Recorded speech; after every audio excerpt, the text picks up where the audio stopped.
ഇന്ന് ഏപ്രിൽ മാസം 17, 2024. ശ്രീ സെന്നിപ്പോത്തൻ ഇവിടെ എത്തിയിട്ടുണ്ട്.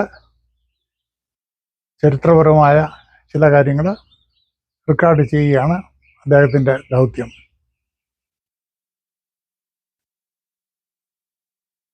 അദ്ദേഹം എന്നോട് ആവശ്യപ്പെട്ടതനുസരിച്ച് മല്ലപ്പള്ളിയിൽ തന്നെ തുടങ്ങാം എന്ന് കരുതുന്നു. മല്ലപ്പള്ളി ജംഗ്ഷനിലുള്ള സെൻറ് മേരീസ് പ്രൈമറി സ്കൂളിലാണ് എൻ്റെ വിദ്യാഭ്യാസം തുടങ്ങിയത്.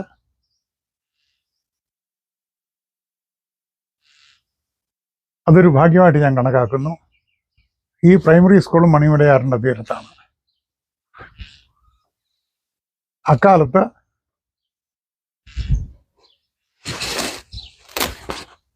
പൂനക്കടവ് ഒരു തുറമുഖം പോലെയായിരുന്നു.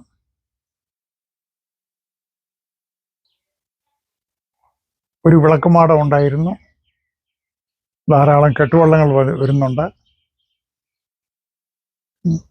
പിന്നെ കരമുട്ടി ഒഴുകുന്ന മണിമലയാറ് 5, 6, 7 മറ്റോ വയസ്സിൽ ഈ കാഴ്ചകളെല്ലാം തന്നെ എൻ്റെ ഭാവനയെ ഉണർത്തി.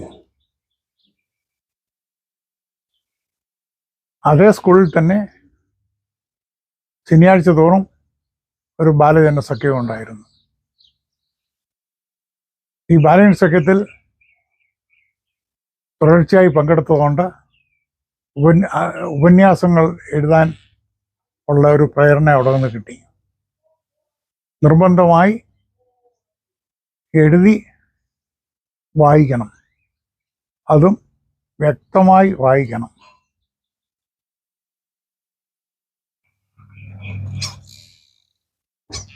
എഴുതിയ ഉപന്യാസങ്ങളെ പറ്റിയുള്ള ചർച്ചകളും തുടർന്നുണ്ടാകും.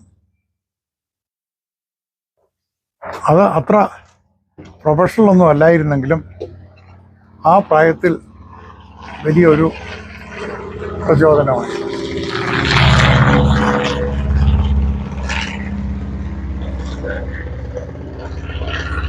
ഏതാണ്ട് 5 വയസ്സ് മുതൽ ഒരു 10-12 വർഷങ്ങൾ തുടർച്ചയായി ഞാൻ മണിമലയാർ കണ്ടിരുന്നു. അതുകൊണ്ടാണ് പിന്നീട് എനിക്ക് മണിമലയാറിൻ്റെ ചരിത്രം പോലും എഴുതാൻ കഴിഞ്ഞത്.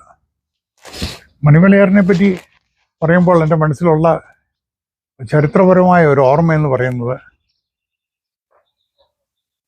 ബിഷപ്പ് CK ജേക്കബ് ആദ്യമായി ബിഷപ്പായതിനു ശേഷം മല്ലപ്പള്ളി സന്ദർശിക്കുന്നതാണ്. അന്ന് ചെങ്ങാടത്തിലായിരുന്നു മണിമലയാർ കടക്കേണ്ടത്, പാലം ഇല്ല. അന്ന് അത് മല്ലപ്പള്ളിയിലെ ഒരു വലിയ സംഭവമായിരുന്നു. തുടർന്ന് മല്ലപ്പള്ളിയിൽ ഒരു പാലം അനുവദിച്ച് കിട്ടി. പാലത്തിന് ശിലാസ്ഥാപനം നടത്താൻ വന്ന ഒരു മന്ത്രിയായിരുന്നു KR ഇല്ലങ്കത്ത്. അതായിരുന്നു ഞാൻ ഓർക്കുന്ന അടുത്ത മല്ലപ്പള്ളിയിലെ പ്രധാനപ്പെട്ട സംഭവം.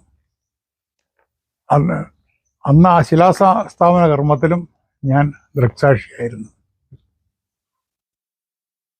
അതിനുശേഷം ഈ പാലം ഉയർന്നു വരുന്നത് എല്ലാ ദിവസവും ഞാൻ കണ്ടിരുന്നു. ഒരു ദുരന്തമെന്ന് പറയട്ടെ, ഒരു ഘട്ടത്തിൽ പണിതുയർത്തിയ പാലം നിലം പൊത്തി ഒരു വെള്ളപ്പൊക്കത്തിൽ. അത് ആയിരുന്നു പിന്നീടത്തെ പ്രധാനപ്പെട്ട ഒരു ഓർമ്മ.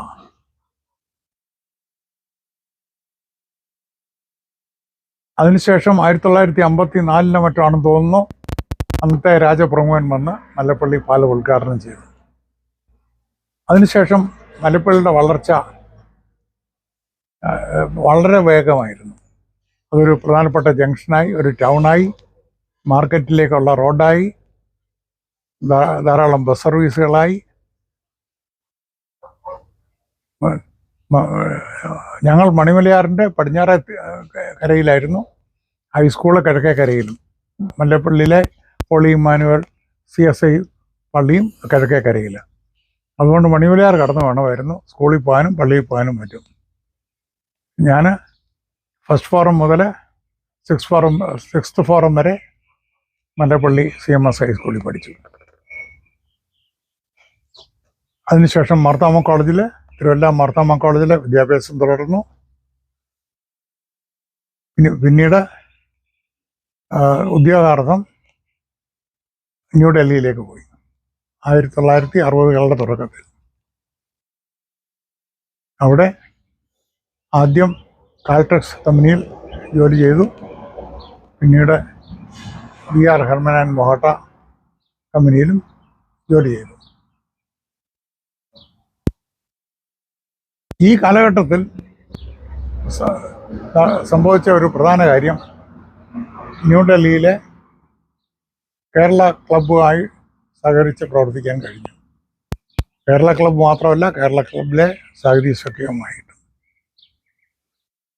ഏതാണ്ട് 8-10 വർഷക്കാലം ഈ സാഹിത്യ സഖ്യത്തിൽ നടന്ന ചർച്ചകളിൽ പങ്കെടുക്കാൻ കഴിഞ്ഞത് വലിയൊരു അനുഭവം തന്നെ. മലയാളത്തിലെ പ്രമുഖരായുള്ള സാഹിത്യകാരന്മാരുമായിട്ടെല്ലാം തന്നെ അടുത്തിടപഴകാൻ കഴിഞ്ഞു. സാഹിത്യ ചർച്ചകൾ മാത്രമല്ല, ഇപ്പം സാഹിത്യ ചർച്ചയ്ക്ക് ശേഷം പുറത്ത് ഏതെങ്കിലും റെസ്റ്റോറൻറ്റിൽ ഈ ചർച്ച തുടർന്നുകൊണ്ടിരുന്നു.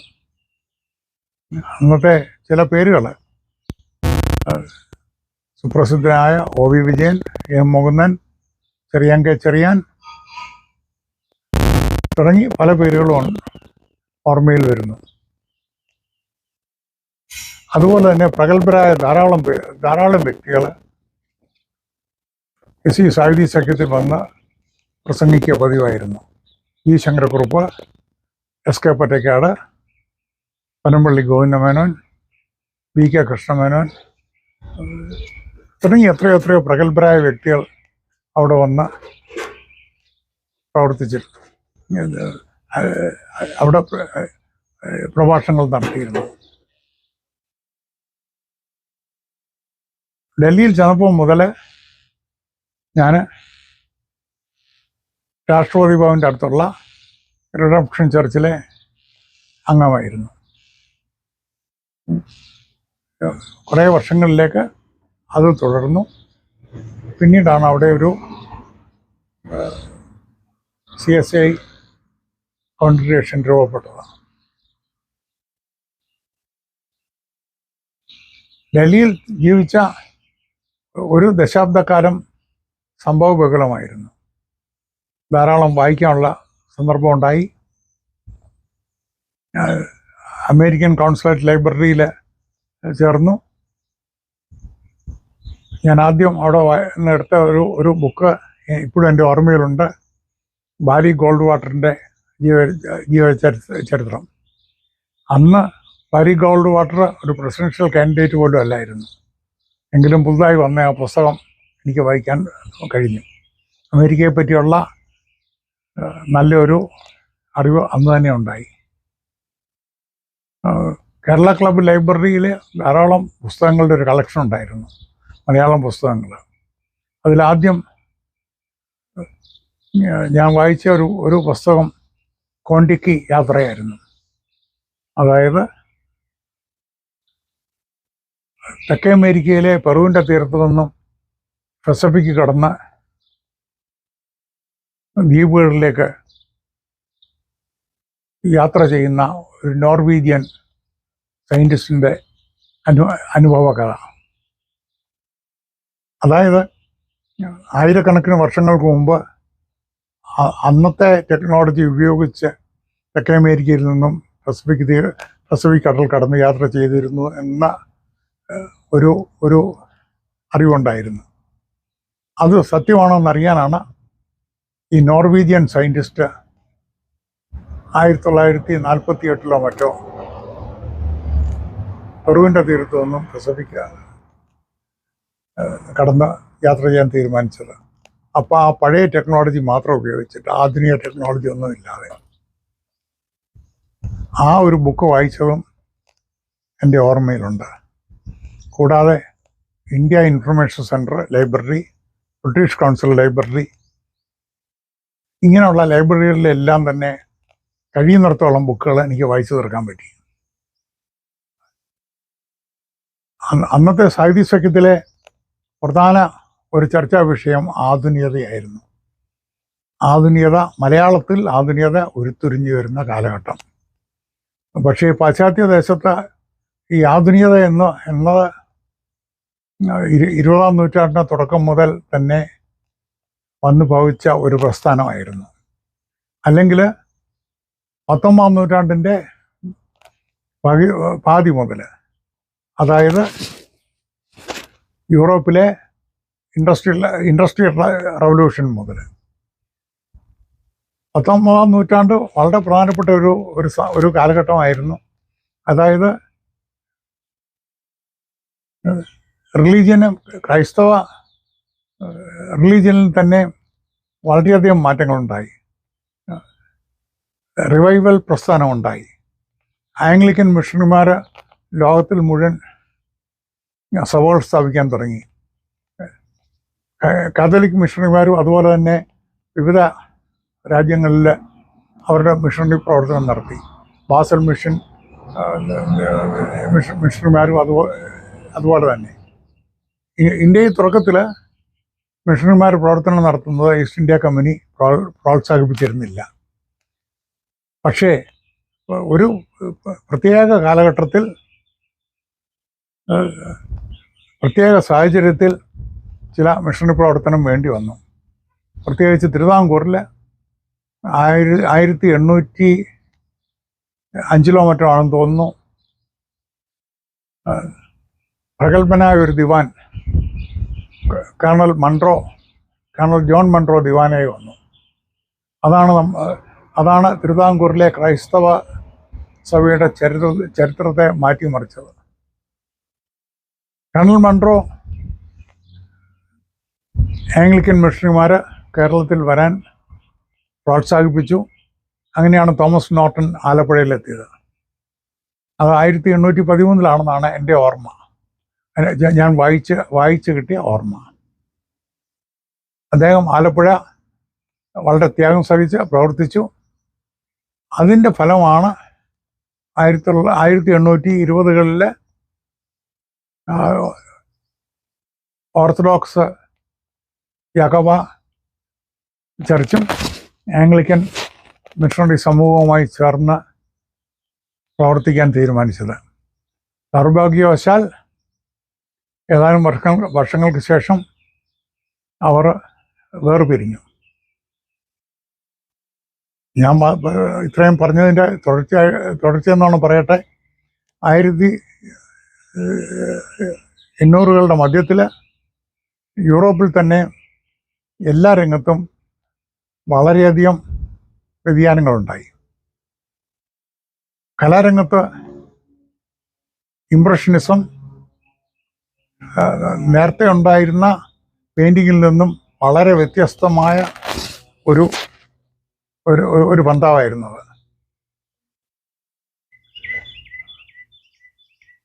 അതായത് ചിത്രമൊന്നും പൂർത്തിയാകാത്ത രീതിയിലുള്ള വരകൾ, പ്രകൃതിയെ നമ്മൾ വെറുതെ നോക്കിക്കാണുന്ന ചിത്രങ്ങൾ, ഒന്നിനും അവസാനമില്ലാത്ത രീതിയിലുള്ള വരകൾ, അതിൻ്റെ തുടർച്ചയാണ് 20-ാം നൂറ്റാണ്ടിൽ എക്സ്പ്രഷനിസം ഉണ്ടായത്. അതായത് അത് ഏറെ സ്പിരിച്വലായിരുന്നു. ചിലപ്പോൾ നമുക്ക് തോന്നും അർത്ഥമില്ലാത്ത വരകളാണെന്ന്.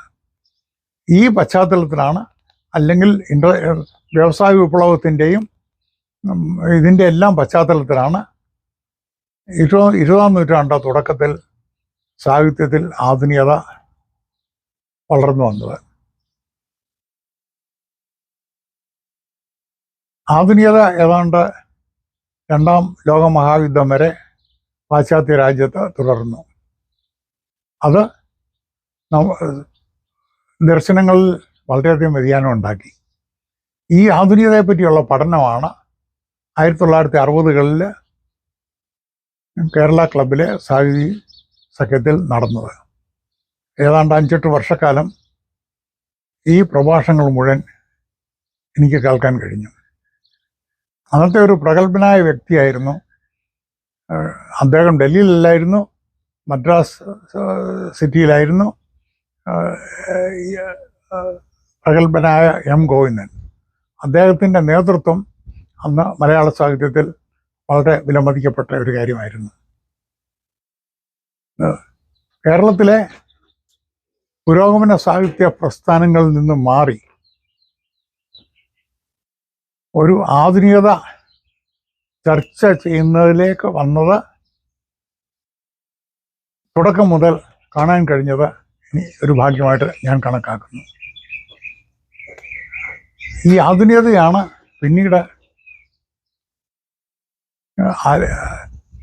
ഈ പശ്ചാത്തലത്തിലാണ് ഞാൻ ആത്മീയതയും കൂടെ നോക്കിക്കണ്ടത്.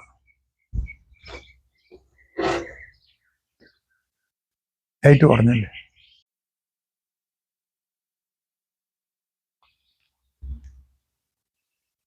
മലയാള സാഹിത്യത്തിലെ ആധുനികതയെപ്പറ്റി പറയുമ്പോൾ പാശ്ചാത്യ ദേശത്ത് ആധുനിക അവസാനിക്കുന്നിടത്തു നിന്നാണ് മലയാളത്തിൽ ഈ പ്രസ്ഥാനം തുടങ്ങുന്നത്.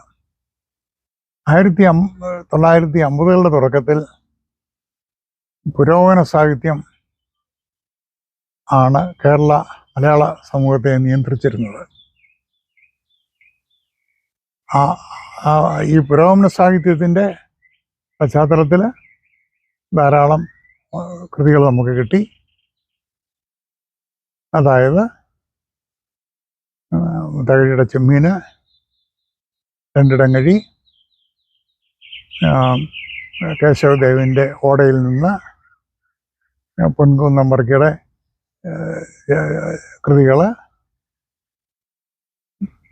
കാഴൂർ നീലകണ്ഠപിള്ളയുടെ കഥകൾ, വൈക്കം മുഹമ്മദ് ബഷീറിൻ്റെ നോവലുകൾ,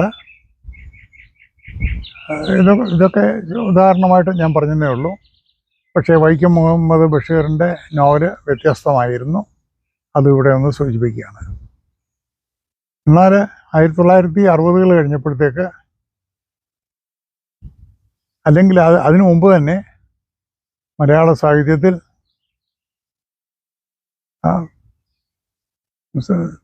C J Thomas, Ayyappa Panicker തുടങ്ങിയവർ, അല്ലെങ്കിൽ പോഞ്ഞിക്കര റാഫി തുടങ്ങിയവർ ഒരു ആധുനികത എന്തും തിരിച്ചറിഞ്ഞു.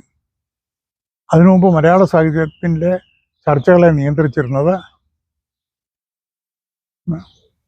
കേസരി ബാലകൃഷ്ണപിള്ളയും പ്രൊഫസർ എം പി പോളും അങ്ങനെ ചിലരായിരുന്നു. അവരുടെ നേതൃത്വത്തിലായിരുന്നു കോട്ടയത്തെ സാഹിത്യ സഹകരണ സംഘം രൂപപ്പെട്ടത്. അവിടെ പ്രവർത്തിച്ചിരുന്നവർ നേരത്തെ പറഞ്ഞ പോലെ തകഴി ശിവശങ്കരപിള്ള, പൊൻകുന്നം വർക്കി, DC കിഴക്കേമുറി, കാരൂർ നീലകണ്ഠപിള്ള, ഇങ്ങനെ അന്നത്തെ പ്രമുഖ സാഹിത്യകാരന്മാരായിരുന്നു. എന്നാൽ 1960കളിൽ ഇതിൽ നിന്നെല്ലാം വ്യത്യസ്തമായി ഡൽഹിയിലെ സാഹിത്യ സഖ്യത്തിൽ ആധുനിക സാഹിത്യം നിർവചിക്കാനുള്ള ചർച്ചകൾ തുടർന്നു. അത് ആ ചർച്ചയിൽ ഞാൻ പങ്കെടുത്തത് പിന്നീടുള്ള എൻ്റെ ചിന്തകളിലും എഴുത്തിലും വളരെയധികം പ്രയോജനപ്പെട്ടു. ഇവിടെ ആധുനികതയെപ്പറ്റി ഒന്നുകൂടെ വ്യക്തമായിട്ട് പറയണമെന്ന് തോന്നുന്നു. യൂറോപ്പിൽ അന്ന് 3 പ്രസ്ഥാനങ്ങളാണ് ഉണ്ടായിരുന്നത്. ഒന്ന് സഭ. ഇവിടെ സഭ എന്ന് പറയുന്നത് റോമൻ കാത്തലിക് ചർച്ച്, ജർമ്മനിയിലെ ലൂതറൻ ചർച്ച്, ഇംഗ്ലണ്ടിലെ ആംഗ്ലിക്കൻ സഭ, ഇതെല്ലാം സഭ എന്ന് പറയുന്ന ഒന്നായിട്ട്. സഭ എങ്ങനെ സമൂഹത്തെ നിർവചിച്ചു? 2, കമ്മ്യൂണിസം. 1920 മുതൽ 1917 മുതൽ 1950കളിലൊക്കെ എത്തിയപ്പോഴത്തേക്കും യൂറോപ്പിൽ കമ്മ്യൂണിസ്റ്റ് തത്വശാസ്ത്രം വളരെയധികം വേരുറച്ചു കഴിഞ്ഞിരുന്നു. കമ്മ്യൂണിസം എങ്ങനെയാണ് സമൂഹത്തെ നിർവചിച്ചത്? കാരണം സഭ വ്യക്തികൾക്കും സമൂഹത്തിനും ഒരുപോലെ പ്രാധാന്യം കൊടുത്തെങ്കിൽ കമ്മ്യൂണിസം സമൂഹത്തിന് മാത്രമാണ് പ്രാധാന്യം കൊടുത്തത്, വ്യക്തിയെ അവഗണിച്ചു. ഈ ഒരു കാലഘട്ടത്തിലാണ് ആധുനികത എന്ന പ്രസ്ഥാനം രൂപപ്പെട്ടു വരുന്നത്. ആധുനികത വ്യക്തിയിലേക്ക് മാത്രമാണ് തിരിഞ്ഞു നോക്കിയത്. വ്യക്തി സർവസ്വതന്ത്രനാണ്.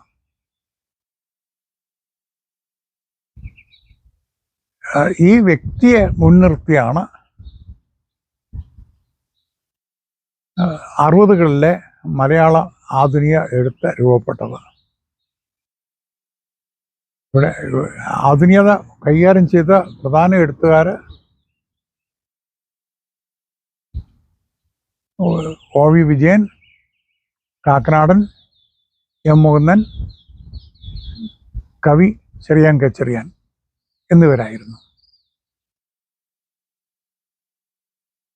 ഇതിൽ എന്നെ അധികം വളരെയധികം സ്വാധീനിച്ചത് OV വിജയനും പിന്നെ MB നാരായണപിള്ളയുടെ എഴുത്തുകളും. അതുപോലെ തന്നെ ചിത്രകാരനായിരുന്ന രാജൻ കാക്കനാടൻ, ജോർജ് വർഗീസ് കാക്കനാടൻ്റെ ഇളയ സഹോദരൻ, ഇവരെല്ലാം തന്നെ പ്രഗത്ഭ വ്യക്തിത്വങ്ങളുടെ ഉടമയായിരുന്നു.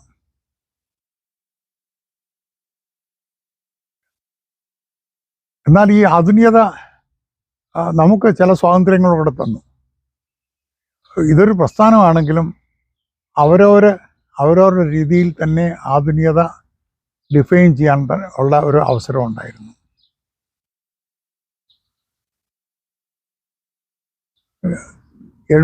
എഴുപതുകളായപ്പോഴത്തേക്കും ഞങ്ങൾ 1968 ഞങ്ങൾ വിവാഹിതരായി. 1969 അമേരിക്കയിലേക്ക് വരാനൊരു സാധ്യത ഉണ്ടായിരുന്നു. പക്ഷേ അത് അപ്പോഴും വേണ്ടെന്ന് വെച്ചു. അതിനുശേഷം 1973 ആദ്യമായിട്ട് ഡിട്രോയിറ്റിലേക്ക് വന്നത്.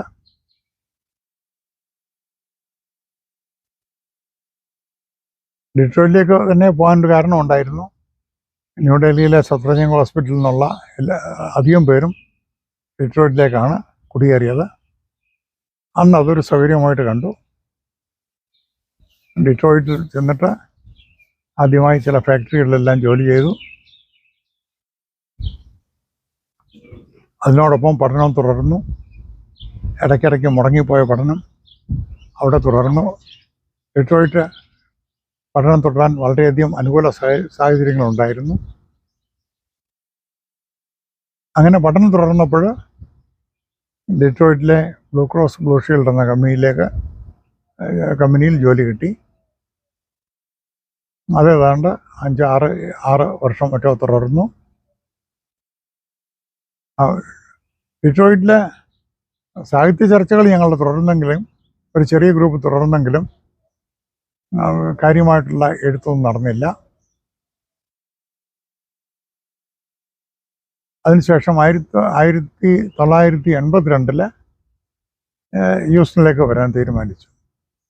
അതിന് പ്രധാന കാരണം ഒന്ന് ഡിട്രോയിറ്റിലെ അതിശൈത്യം, 2 നഴ്സിംഗ് ലൈസൻസിൻ്റെ ഒരു പ്രോബ്ലം ഉണ്ടായിരുന്നു. അത് ടെക്സാസ് സംസ്ഥാനത്ത് അക്സെപ്റ്റ് ചെയ്യും, മിഷിഗണിൽ അത് കുറച്ചുകൂടെ ഹാർഡായിരുന്നു.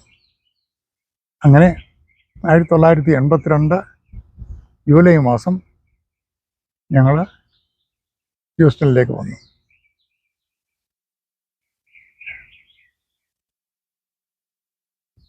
ഹ്യൂസ്റ്റണിൽ വന്നപ്പോൾ മുതൽ തന്നെ അന്നത്തെ CSI പള്ളിയിൽ ഞങ്ങൾ അംഗങ്ങളായിരുന്നു. പിന്നീട് 1983 1983 തന്നെ ഇവിടെ നിന്നൊരു ഇന്ത്യ ന്യൂസ് റിവ്യൂ എന്നൊരു മാസിക തുടങ്ങി. ഇപ്പോൾ ഡാളസിൽ താമസിക്കുന്ന തോമസ് എബ്രഹാം അതിലെൻ്റെ പാർട്ട്ണറായിരുന്നു. ഞങ്ങളത് 4 വർഷം നടത്തിക്കൊണ്ടിരുന്നു. പിന്നീട് 1988 മുതൽ 3 കേരള ഡയറക്ടറി പ്രസിദ്ധീകരിച്ചു. അതിൽ മാർത്തോമ സഭയിലെ ടി.എ. മാത്യു സഹകരണത്തോടു കൂടിയാണ് അത് ചെയ്തത്. അത് ആ പ്രോജക്റ്റും വളരെ വിജയകരമായി നടത്തി. പിന്നീട് സാങ്കേതിക കാരണങ്ങൾ കൊണ്ട് ഒരു ഡയറക്ടറുടെ ആവശ്യമില്ലെന്ന് മനസ്സിലായതുകൊണ്ട് അത് വേണ്ടെന്ന് വെച്ചു. ഈ കാലഘട്ടത്തിൽ തന്നെയാണ് വേറെ ചില സംഭവവികാസങ്ങൾ ഉണ്ടായത്. 1989 തോന്നുന്നു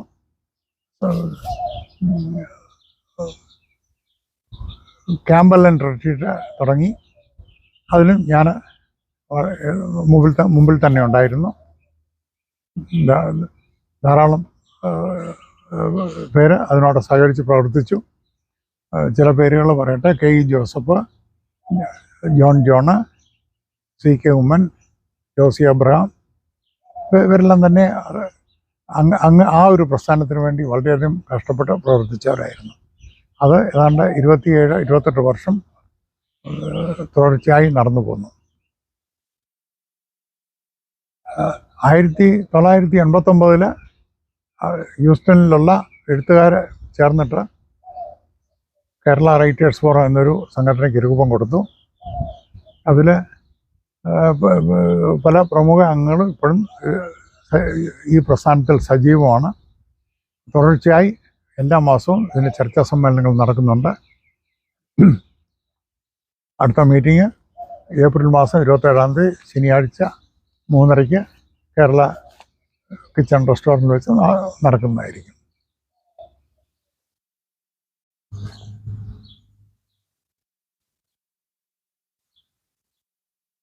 ആയിരത്തി 1988 മുതൽ ഉള്ള കാലഘട്ടം വളരെ സംഭവബഹുലമായിരുന്നു.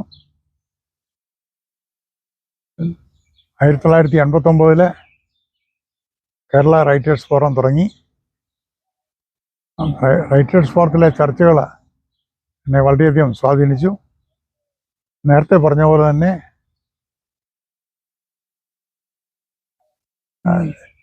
ഡൽഹിയിലെ സാഹിത്യ സഖ്യത്തിൻ്റെ ഒരു തുടർച്ച പോലെ തന്നെയാണ് റൈറ്റേഴ്സ് ഫോറം. റൈറ്റേഴ്സ് ഫോറം ചർച്ചകൾ എനിക്ക് തോന്നിയത് ഒരു ഡിഫറൻസ് മാത്രം ഉണ്ടായിരുന്നത്, സാഹിത്യ സഖ്യ ചർച്ചയിൽ ഞാനൊരു കേൾവിക്കാരനായിരുന്നു. ഇവിടെ ഒരു ലീഡർഷിപ്പ് റോളിലേക്ക് വരേണ്ടതായിട്ട് വന്നു. അമേരിക്കയിലെ ആദ്യത്തെ സാഹിത്യ ചർച്ചാ വേദിയായിരുന്നു കേരള റൈറ്റേഴ്സ് ഫോറം. ഇതിൻ്റെ ഉണ്ടായിരുന്നത് മാത്യു നെല്ലിക്കുന്ന്, ആർ. സുഗുണൻ, ഈശോ ജേക്കബ്, ഡോക്ടർ സണ്ണി ഇടുമറ്റൂര്, മാത്യു മത്തായി. ഇങ്ങനെ അറിഞ്ഞുകൊണ്ട് ആരുടെയും പേര് വിട്ടുപോകുന്നില്ല. ഇത്രയും ഞാൻ പറഞ്ഞതേ ഉള്ളൂ. പക്ഷേ അവിടെ മുതലാണ് എഴുത്ത് സീരിയസ് ആയിട്ട് എടുക്കാൻ തുടങ്ങിയത്. 1992 ഫൊക്കാനയുടെ ഒരു സമ്മേളനം വാഷിംഗ്ടൺ DC-യിൽ നടന്നു. അതിൽ പങ്കെടുത്തു. അപ്പോൾ തോന്നിയ ഒരു ആശയമാണ്, എഴുത്തുകാർക്ക് വേണ്ടി എന്തുകൊണ്ട് ഒരു നാഷണൽ സംഘടന രൂപീകരിച്ചുകൂടാ. അന്നത്തെ മലയാളം പത്രത്തിൽ കൂടി ധാരാളം ചർച്ചകൾ നടന്നു. അതിൽ പങ്കെടുത്തവർ ഡാളസിൽ നിന്നുള്ള ജോസഫ് നമ്പിമഠം, അതുപോലെ തന്നെ ന്യൂയോർക്കിൽ നിന്നുണ്ടായിരുന്ന ഫാദർ ഇസഡം മുഴൂര്,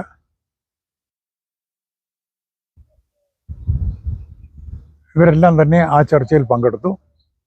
അങ്ങനെ 1996 ഡാളസിൽ ഒരു ഇൻഫോർമൽ സംഘടന രൂപീകരിച്ചു. അതാണ് ഇന്നത്തെ LANA, literary association of North America. ഈ പറഞ്ഞ സംഘടനകളുടെ എല്ലാം തുടക്കം മുതൽ തന്നെ അതിൽ പങ്കെടുക്കാൻ കഴിഞ്ഞത് ഒരു ഭാഗ്യം തന്നെ ഞാൻ കരുതുന്നു. അത് എനിക്ക് ധാരാളം കൃതികൾ എഴുതാനും മറ്റും സഹായിച്ചു.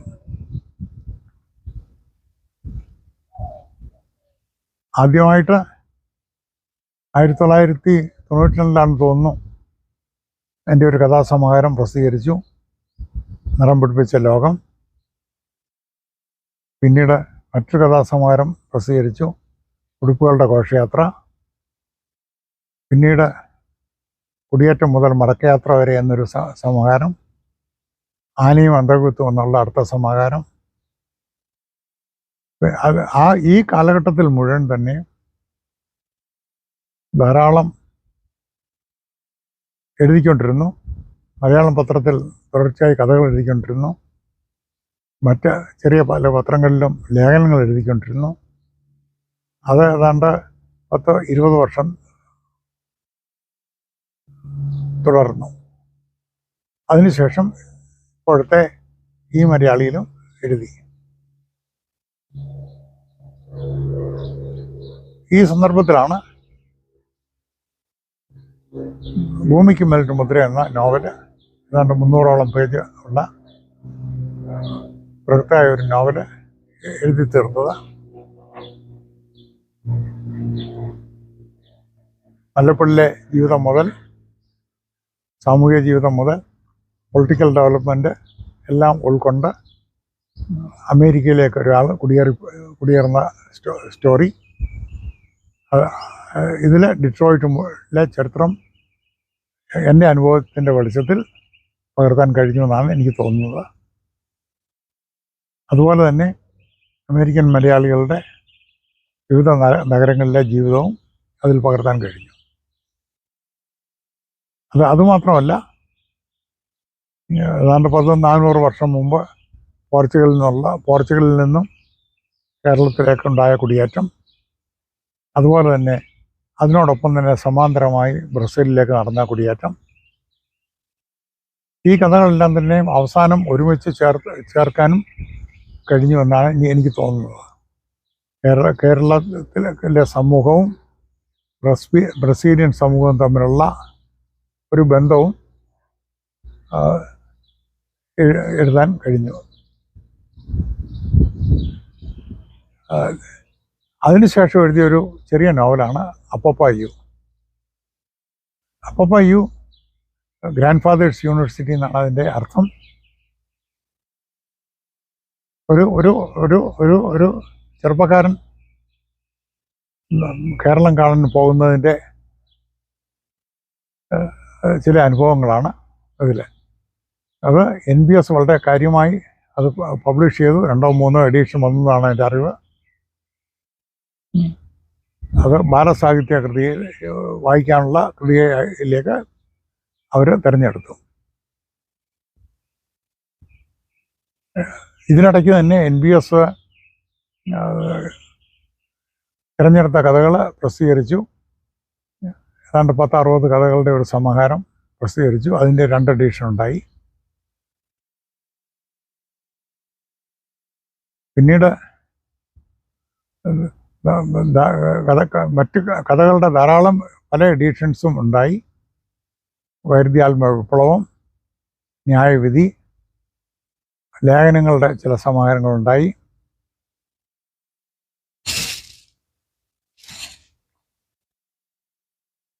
അതിനുശേഷം അവസാനമായി പ്രസിദ്ധീകരിക്കാത്ത ഒരു നോവലാണ് യുഗങ്ങൾ അവസാനിക്കുന്നില്ല. അതിൻ്റെ ഡ്രാഫ്റ്റ് എൻ്റെ കയ്യിലുണ്ട്. ഇത് പ്രിൻ്റ് ചെയ്ത് വരുമ്പോൾ 400-ലധികം പേജ് ഉണ്ടായിരിക്കും. 4 ഭാഗങ്ങളായിട്ടാണ് അത് പ്രസിദ്ധീകരിക്കാൻ. 4 ഭാഗങ്ങളുള്ള ഒരു വലിയ നോവലായിരിക്കും. ആദ്യത്തെ ഭാഗം ഡൽഹി, 2ാമത്തെ ഭാഗം മണിമലയാറ്, 3ാമത്തെ ഭാഗം കരടിത്തോട്, 4ാമത്തെ ഭാഗം ഉടമ്പടി. ആദ്യത്തെ നോവലായ ഭൂമിക്ക് മേലിൻ്റെ മുദ്രയിൽ ഡിട്രോയിറ്റിനാണ് പ്രാധാന്യം കൊടുത്തിരുന്നെങ്കിൽ യുഗങ്ങൾ അവസാനിക്കുന്നില്ല നോവലിൽ ഡൽഹിക്കും മല്ലപ്പള്ളി അല്ലെങ്കിൽ മണിമലയാറിനും ഹ്യൂസ്റ്റനും പ്രാധാന്യം കൊടുക്കുന്നുണ്ട്. അങ്ങനെ ഞാൻ ജീവിച്ച ജീവിതത്തിൻ്റെ ഭൂരിഭാഗവും ഞാൻ ജീവിച്ച നാല് സ്ഥലങ്ങളെ ഈ 2 കൃതികൾ കൂടി കവർ ചെയ്യുന്നു. അതിനോടൊപ്പം തന്നെ ഏതാണ്ട് 200 ചില്ലുവാനും ലേഖനങ്ങളുടെ ഒരു സമാഹാരവും പ്രസിദ്ധീകരിക്കണമെന്നുണ്ട്. അത് കാലവും കാതവും എന്ന ആ കൃതിയും എഡിറ്റിംഗ് സ്റ്റേജിലാണ്. അത് ഏതാണ്ട് 2005 മുതൽ ആഴ്ചവട്ടം പത്രത്തിലും ഈ മലയാളിയിലും ഹ്യൂസ്റ്റണിലെ മലയാളി അല്ലെങ്കിൽ പ്രവാസി പത്രങ്ങളിലും എഴുതിയ ലേഖനങ്ങളുടെ ഒരു കളക്ഷനായിരിക്കും.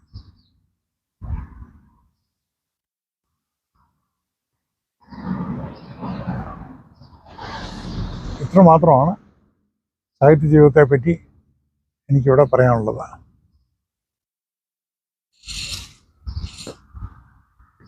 ഒരുമാതിരിപ്പെട്ടതെല്ലാം പറഞ്ഞു കഴിഞ്ഞല്ലോ. ഇത് ഹോളി ബൈബിള് കിങ് ജെയിംസ് വേർഷനാണ്. ഇത് അച്ഛനായിട്ടുള്ള ബന്ധം അത് ഞാൻ റെഫറൻസിന് വേണ്ടി. ഇത് ഓർത്തഡോക്സുകാർ ഉപയോഗിക്കുന്ന വിശുദ്ധ ഗ്രന്ഥം സുറിയാനി നിന്നുള്ള പരിഭാഷയാണ്. കാരണം നമ്മളുടെ ബൈബിൾ മാത്രം വായിച്ചാൽ പോരാ, മറ്റു പലതും വായിക്കണം. അതെ, ഇതാണ് ശബ്ദധാരാവലി മലയാളത്തിൽ നാട്ടിൽ നിന്നുണ്ടെന്നാണ്. ഇതാണ് മലയാളത്തിലെ അല്ല, ഇന്ത്യൻ സാഹിത്യത്തിലെ വളരെ പ്രസിദ്ധമായൊരു പുസ്തകമാണ്. വെട്ടമ്മാണി എഴുതിയ പുരാണിക്ക എൻസൈക്ലോപീഡിയ. അത് പുരാണത്തിലെ ഏത് കഥാപാത്രം ഒരു കഥാപാത്രം പറ. യശോദ.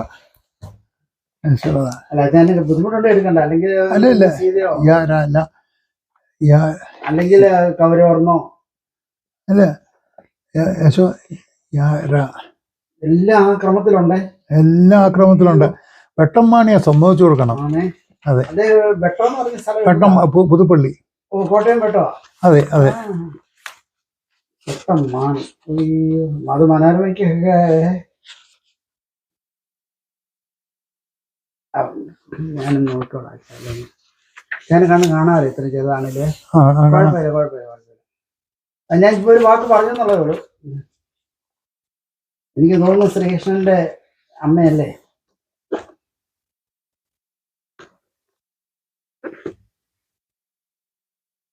യശോദ.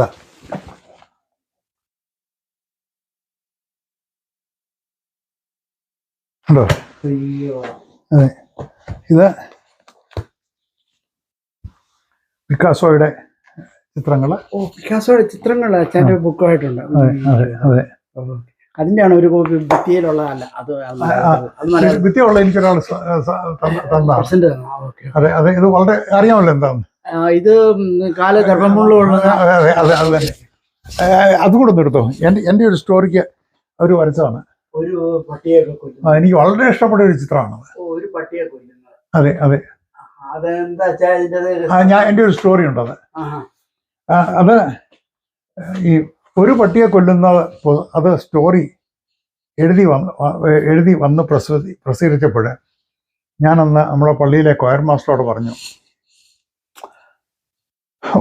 അതിനോട് ചേർന്ന ഒരു പാട്ടുണ്ട്, സ്വാതന്ത്ര്യം കേൾക്ക കേൾക്ക കേൾക്ക കേൾക്ക ഓർ കാഹളം. ഞാനത് പാടി കേൾപ്പിക്കാം. ഇത് അതെ, ഇതൊക്കെ കമ്മ്യൂണിസ്റ്റ് ആർട്ടിക്കിൾസ് അല്ലേ? അല്ല, മെഡീവൽ വേൾഡ് ആർട്ട്.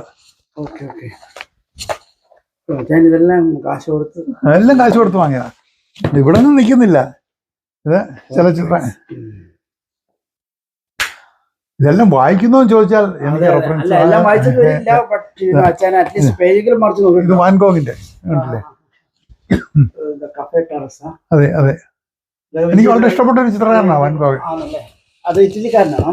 അല്ല വാൻ നെതർലൻഡുകാരൻ. നെതർലൻഡ്. വാൻ എന്ന് പറഞ്ഞാൽ ജോൺ. ഓ അത് ശരി. വോൺ.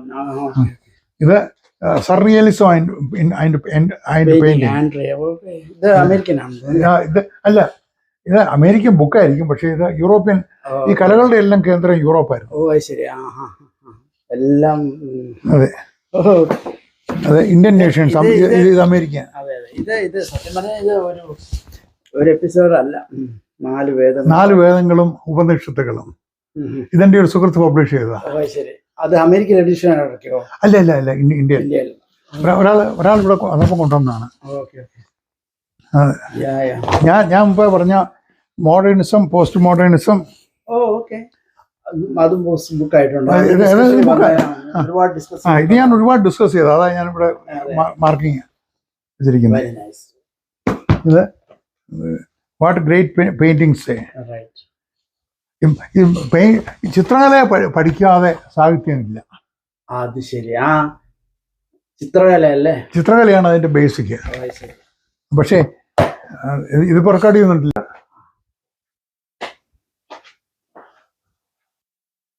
ആദ്യമായിട്ട് എന്നെ സ്വാധീനിച്ച 1960കളിൽ എന്നെ സ്വാധീനിച്ച ഒരു മാഗസിനായിരുന്നു എൻകൗണ്ടർ. 1968 ജൂൺ. എവിടുന്ന് എഡിഷൻ? ഇത് ലണ്ടനിൽ നിന്ന് പബ്ലിഷ് ചെയ്ത അന്നത്തെ ലോകത്തിലെ ഏറ്റവും പ്രമുഖമായിട്ടുള്ളൊരു മാസികയായിരുന്നു എൻകൗണ്ടർ.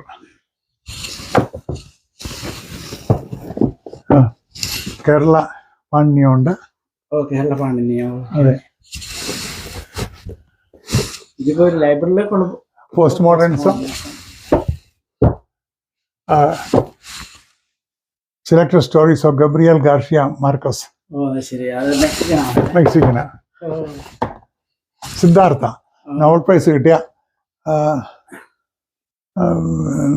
ഹെർമൻ ഹെസയുടെ. ഓ ശരി. ഹെർമൻ ഹെസെ ഗുണ്ടർട്ടിന്റെ ഗ്രാൻഡ് സണ്ണാണ്. ഓ ശരി. ഹെർമൻ ഗുണ്ടർട്ടിന്റെ ഗ്രാൻഡ് സണ്ണാണ്. ഓ ശരി. കാണുന്ന അച്ഛൻ്റെ ഡാഡിയാണ്? ഇല്ല, എന്റെ ബ്രദറാണ്. മരിച്ചുപോയി. ഇല്ല ഇല്ല ഇല്ല ഇല്ല ഇല്ല. പുള്ളി മലപ്പള്ളി ബിസിനസ് ആയിരുന്നു. ആദ്യം ഭൂട്ടാനിലായിരുന്നു, തിരിച്ചു വന്നിട്ട് മലപ്പള്ളി ഒരു ബിസിനസ് ആയിരുന്നു. മലപ്പള്ളി എന്തായിരുന്നു ബിസിനസ്? ആ പുള്ളിക്ക് ഒരു എന്താ ഇത് ഈ ഫർണിച്ചറൊക്കെ റെന്റ് ചെയ്യുന്ന. ഇത് യൂജീൻ ഐൻസ്കോയുടെ ഒരു മോഡേൺ പ്ലേയുടെ നാടകത്താണ്. കുട്ടിക്കൃഷ്ണസാറുടെ ഭാരത പര്യടനം. അത് ലൈഫ് സ്റ്റോറിയാണ്.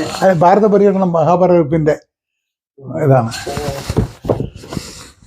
ഇതെന്താ നോക്കട്ടെ. ഗീതാഞ്ജലി.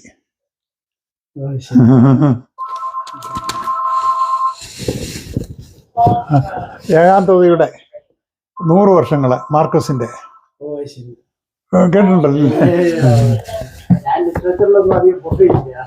ഇത് കഫ്കയുടെ. ഞാൻ SB ലൈബ്രറിയിലൊക്കെ പോയിട്ട് അതെ അതെ അതെ. ഇത് പ്രത്യേകം പറയേണ്ട ഒരു ബുക്കാണ്. 1905 പബ്ലിഷ് ചെയ്ത ജെയിംസ് ജോയ്സിന്റെ ഒരു കൃതിയാണിത്. അത് പോയമാണോ? അല്ല അല്ല, നോവലാണ്. അച്ഛൻ ഈ ഇംഗ്ലീഷ് പോയമൊക്കെ പറയുമ്പോൾ അതിൻ്റെ അകത്തൊക്കെ താല്പര്യം വരുമായിരുന്നു? അതൊക്കെ പിന്നീടാണ് ഉണ്ടായത്. ഇത് സിദ്ധാർത്ഥയുടെ ഇംഗ്ലീഷ് വേർഷൻ. ഹെർമൻ ഹെസയുടെ സിദ്ധാർത്ഥയുടെ ഇംഗ്ലീഷ് വേർഷൻ. സിദ്ധാർത്ഥ എന്ന് പറഞ്ഞാൽ ശരിക്കും പറഞ്ഞാൽ ബുദ്ധന്റെ സ്റ്റോറി ഒരു ചെറിയ നോവലായിട്ട് പ്രസിദ്ധീകരിച്ച 122 പേജേ ഉള്ളൂ. ആ കാലത്ത് നോബൽ പ്രൈസ് കിട്ടിയ ബുക്കാണ്. നോബൽ പ്രൈസ് കിട്ടിയ? അതെ അതെ അതെ അതെ അതെ അതെ. ആൽബർട്ട് കാമുവിന്റെ ദി സ്ട്രേഞ്ചർ. അതെ അതെ. കാണുകയില്ല. ജോൺ അപ്ഡൈക്കിന്റെ കഥകള് അമേരിക്കൻ എഴുത്തുകാരനാണ്. ഇതാണ് അടുത്തതാണ് A.D. സാലിഞ്ചറിന്റെ ഇത് അദ്ദേഹത്തിന്റെ കഥകളാണ്. അദ്ദേഹം 2 ബുക്ക് എഴുതിയിട്ടുള്ളൂ. ഓ, ശരി. ആദ്യം എഴുതിയ book catcher in the rye. Okay. Catcher in the rye million copy വിറ്റുപോയി. അത് ശരി. അത് മൂവി ആക്കാമെന്ന് ചോദിച്ചിട്ട് അദ്ദേഹം പറഞ്ഞു എനിക്കത് വേണ്ട. വേണ്ടാന്നല്ലേ? അത് അന്നത്തെ ഒരു ചെറുപ്പക്കാരന്റെ ലൈഫ്. ഓ, ഓക്കെ. അതിനുശേഷം അദ്ദേഹത്തിന്റെ 9 കഥകളുടെ ഒരു സമാഹാരം. Right, right. ഇത് ഇംഗ്ലീഷ് സാഹിത്യത്തിലെ സോണറ്റിന്റെ ആന്തോളജി. ഓ, ശരി. വളരെ പ്രസിദ്ധമായ കവിതകളെല്ലാം തന്നെ ഇതിലുണ്ട്. ഇതാണല്ലേ? ഇവിടെ ആർക്കും കാണുകയില്ല. ഇത് ജോർജ് ഓർവെലിന്റെ പ്രസിദ്ധമായ 1984 സുപ്രസിദ്ധമായിട്ടുള്ള ബുക്കാണ്. അത് ശരി. ഇത് സിനിമയായ ബുക്കാന്ന് തോന്നുന്നല്ലേ? എനിക്ക് തോന്നുന്നു സിനിമയായ ബുക്കാന്ന് തോന്നുന്നു. അതെ. ഇത് എലിസബത്തിൻ പീരീഡിലെ സോണറ്റ്സ്. ഇതിനകത്ത് ഷേക്സ്പിയറിന്റെ എന്തെങ്കിലും വെച്ചാൽ ഉണ്ട്. ഷേക്സ്പിയറിനും ഈവൻ മലയാള വിവർത്തനങ്ങളും ഓക്കെ. വേണോ? അല്ല, ഉണ്ടെങ്കിൽ ഞാൻ തരാം. അല്ലേ വേണ്ട, ചിലപ്പോ നഷ്ടപ്പെട്ടു പോയെങ്കിലോ. ഇത് യൂറോപ്പിലെ പ്രമുഖ എഴുത്തുകാരാണ് മിലൻ കുന്ദ്ര അദ്ദേഹത്തിന്റെ. അത് ഇന്ത്യക്കാരന്റെ ഇന്ത്യൻ അല്ല അല്ല അല്ല അല്ല അല്ല അല്ല അദ്ദേഹം ഫ്രഞ്ചിലാണ് എഴുതിക്കൊണ്ടിരുന്നത്. പക്ഷെ അദ്ദേഹം റൊമേനിയക്കാരനാണ്. പക്ഷേ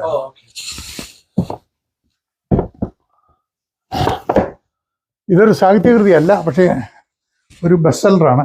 ഹൂ മൂവ്ഡ് മൈ ചീസ്. ഒരു ബെസ്റ്റ് സെല്ലർ. അതെ അതെ അതെ. ഇത് ടി.എസ്. എലിയറ്റിന്റെ വേസ്റ്റ് ലാൻഡ് എഴുതിയ ടി.എസ്. എലിയറ്റിന്റെ ക്രിസ്ത്യാനിറ്റി ആൻഡ് കൾച്ചർ.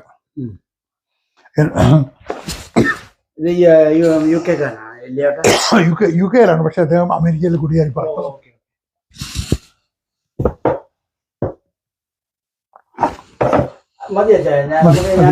ഇനി ബൈബിള് ഒക്കെ അല്ലെങ്കിൽ റിലീജിയന് മഹാഭാരതമുണ്ട്. ഇടയാറന്മുള KM വർഗീസിന്റെ ക്രിസ്തു ദേവ ചരിത്രമുണ്ട്. ഇടയാറന്മുള KM വർഗീസ് KV സൈമന്റെ ബ്രദറിന്റെ മകനാണ്. ഇത് ഒരു ചൈനീസ് ഒരു അവരുടെ റിലീജിയസ് കമൻട്രിയാണ്. ഇത് നമുക്ക് വളരെ വേണ്ടപ്പെട്ട ഒരു ബുക്കാണ്. യുസ്തൂസ് ജോസഫിന്റെ വിദ്വാൻ കുട്ടി ആണല്ലോ യുസ്തൂസ് ജോസഫ്. നമ്മുടെ പാട്ട് സ്തുതിപ്പീൻ എന്നൊക്കെ ഉള്ള പാട്ട് എഴുതിയ അദ്ദേഹത്തിന്റെ കവിതകളുടെ മുഴുവൻ തന്നെ പുള്ളിക്കാരി ഞാൻ കൊടുക്കാൻ പാടാൻ. ഇത് കാതോലിക് ബൈബിള്, മെർമോൺ ബുക്ക്. ഇത് പിന്നെ ഇല്ല അതിന്റെ എൻ്റെ ഉണ്ടായിരുന്നു, പക്ഷെ എവിടെ പോയി. ഇതാ ഒരു പ്രധാനപ്പെട്ട ബുക്കാണ്. പുതിയ നിയമത്തിന്റെ മോഡേൺ മലയാളം. ഇതാണ്ട് 50 വർഷം മുമ്പ് പ്രസിദ്ധീകരിച്ചതാണ്. ഇത് മോഡേൺ മലയാളത്തിലേക്ക് പുതിയ മലയാളത്തിൽ ബൈബിൾ സൊസൈറ്റി പ്രസിദ്ധീകരിച്ചാണ്. ചെറുതായി പോയല്ലോ. അതെ അതെ. അത് ഈ ലേഖനങ്ങളെല്ലാം തന്നെ വളരെ കെയർഫുൾ ആയിട്ട് നമുക്ക് വായിക്കാൻ പറ്റും. അതെ. പിന്നെ ആകട്ടെ പ്രധാനപ്പെട്ട ഇത് who was Jesus, the birth of Christianity. ഇത് Marthoma worship book, introduction to New Testament Christology. എല്ലാം ക്രിട്ടിക്കലാണ്.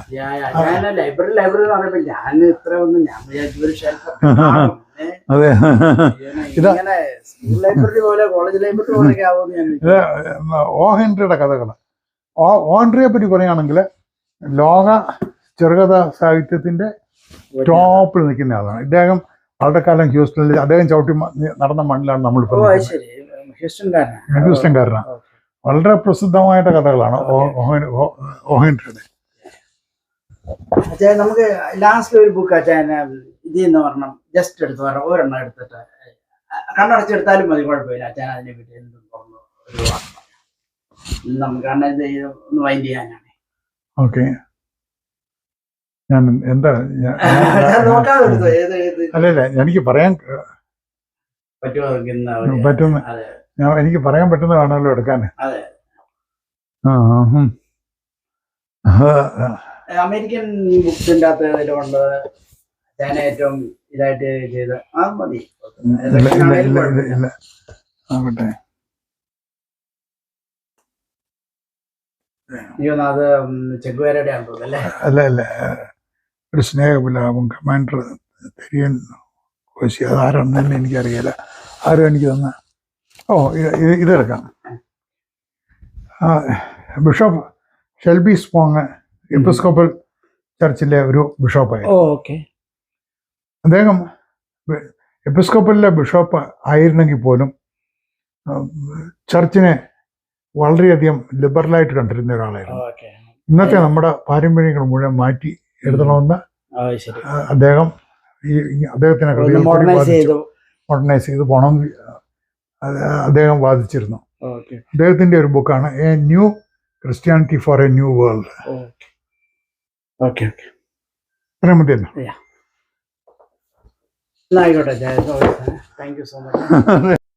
This poem named Phosphorus, written by Caspar Bartsak, translated from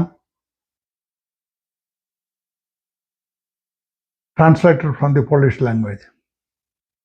You are in the terrain, a black box thing, in itself an alluvium enriched feedstock, breath smoother than phosphate, ammoniac cinder, the synthetic maniac given under the tongue of thought.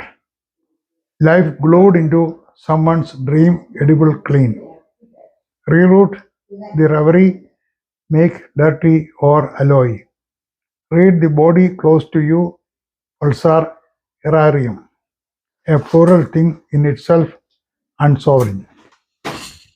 That's all.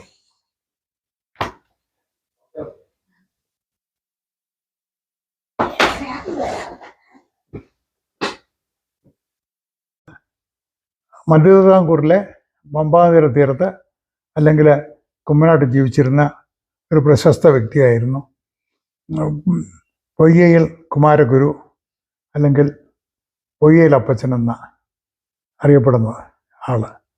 അദ്ദേഹത്തിൻ്റെ പേരിൽ പ്രത്യക്ഷ രക്ഷാ ദൈവസഭ എന്നൊരു സഭയുണ്ട്. ക്രൈസ്തവ ഹിന്ദു ദർശനങ്ങൾ ഉൾക്കൊണ്ടിട്ട് രൂപപ്പെടുത്തിയ ഒരു സഭയാണ്. ഇപ്പോഴത് നിലനിൽക്കുന്നുണ്ട്. അദ്ദേഹത്തിൻ്റെ ജീവചരിത്രം CSI സഭയിലെ PC ജോസഫ് എന്ന അച്ഛന് എഴുതിയതാണ്.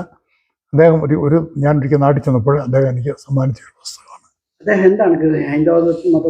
അദ്ദേഹം രക്ഷ ഇപ്പോൾ ഇവിടെ വേണം. നമ്മൾ സ്വർഗത്തിൽ ചെന്നിട്ടല്ല രക്ഷ. അധികൃതർക്ക് രക്ഷ ഇപ്പോഴാണ് വേണ്ടത്. അന്നത്തെ ഒരു ജന്മി വ്യവസ്ഥിതിയിൽ ഇവര് അടിയാന്മാരായിരുന്നു. അത് ഇപ്പോൾ ഞങ്ങൾക്ക് ഇന്നാണ് ഇപ്പം രക്ഷ വേണ്ടത്, അല്ലാതെ മറ്റൊരു ജീവിതത്തിലല്ല, പരലോകത്തിലല്ല രക്ഷ. അതെ, അവിടെ ഇരിക്കുന്ന ആ ബുക്കിംഗ് എടുത്തു തരാം. ഞാൻ പ്രശസ്ത കവിയായ ചെറിയാൻ്റെ ഒരു കവിതാ സമാഹാരമാണ്. അതിൽ നിന്നും ഞാൻ തിരഞ്ഞെടുത്ത ഒരു കവിതയാണ് ഞാനിപ്പോൾ ഇവിടെ വായിക്കാൻ പോകുന്നത്. അതിൻ്റെ ഏതാനും വരികൾ മാത്രം. ഇതിൻ്റെ ഒരു പശ്ചാത്തലം കൂടെ പറയാം. ഏതാണ്ട് 1965 കാലഘട്ടത്തിലാണെന്ന് തോന്നുന്നു അദ്ദേഹം ഈ കവിത ഡൽഹിയിലെ കേരള ക്ലബിലെ സാഹിത്യ സെക്രട്ടറിയിൽ വായിച്ചു. അന്ന് ഞാനും അവിടെ ഉണ്ടായിരുന്നു ആദ്യമായിട്ട് വായിക്കുമ്പോൾ. അപ്പോഴത് വളരെയധികം ചർച്ചാ വിഷയമായൊരു കവിതയാണ്. എല്ലാവർക്കും അറിയാം പാലാഴി മധുരം എന്താണെന്ന്. ദേവന്മാരും അസുരന്മാരും പർവ്വതത്തിൽ സർപ്പത്തെ ചുറ്റി വളഞ്ഞ് തൈര് കടയുന്ന പോലെ അമൃതം കിട്ടാൻ വേണ്ടി കടഞ്ഞു. ആദ്യം കാളകൂടം കിട്ടി. ശിവൻ കാളകൂടം വിഴുങ്ങി ലോകത്തെ രക്ഷിക്കാൻ. അതപ്പം ശിവൻ്റെ ഭാര്യ പാർവതി കഴുത്തെ ഞെക്കിപ്പിടിച്ചു. ഇതെല്ലാം പുരാണത്തിലുള്ള കഥകളാണ്. ഇപ്പം അതുകൊണ്ടാണ് പലപ്പോഴും ശിവനെയും യേശുക്രിസ്തുവിനെയും തമ്മിൽ താരതമ്യപ്പെടുത്തുന്നത് പോലും. കാരണം ശിവൻ ഭാരതീയ കൺസെപ്റ്റ് അനുസരിച്ച് ലോകത്തിൻ്റെ പാപം മുഴുവൻ ഏറ്റെടുത്ത ഒരാളാണ്. അതുപോലെ യേശു ക്രിസ്തു ലോകത്തിൻ്റെ പാപം മുഴുവൻ ഏറ്റെടുത്തു. അപ്പം ഈ ഒരു താരതമ്യ പഠനം സാഹിത്യരംഗത്ത് മാത്രമല്ല ആത്മീയ രംഗത്തും ധാരാളമുണ്ട്. ഞാൻ അതിലേക്ക് കടക്കുന്നില്ല. ഈവൻ ഏതാനും വർഷങ്ങൾക്ക് മുമ്പ് CSI ബിഷപ്പുമാർ കൂടിയിട്ട് ശിവനെയും നമ്മൾ അംഗീകരിക്കുന്ന ഒരു പ്രമേയം പാസ്സാക്കി. പക്ഷേ അതിൽ ധാരാളം എതിർപ്പൊക്കെ ഉണ്ടായത് അത് വേറെ ചരിത്രം, അത് നമ്മുടെ വിഷയമല്ല.